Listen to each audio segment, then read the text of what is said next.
খুব জনপ্রিয় একটি কবিতা, একটি মোরগের কাহিনী, সুকান্ত ভট্টাচার্যের লেখা।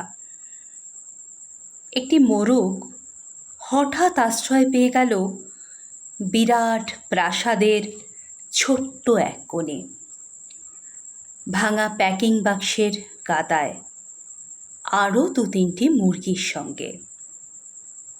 আশ্রয় যদিও মিলল, উপযুক্ত আহার মিলল না।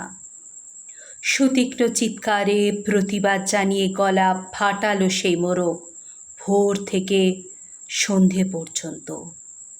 তবু সহানুভূতি জানালো না সেই বিরাট শক্ত ইমারত।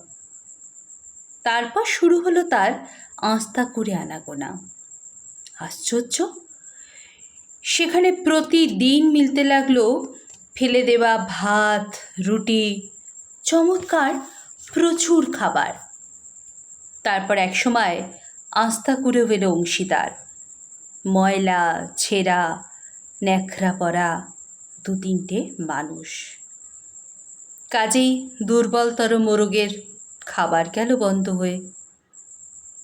খাবার, খাবার, খানিকটা খাবার।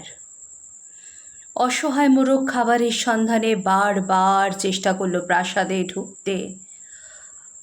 প্রত্যেকবারই তাড়া খেল প্রচণ্ড। ছোট মোরগ ঘাড় উঁচু করে স্বপ্ন দেখে, প্রাসাদের ভেতর রাশি রাশি খাবার।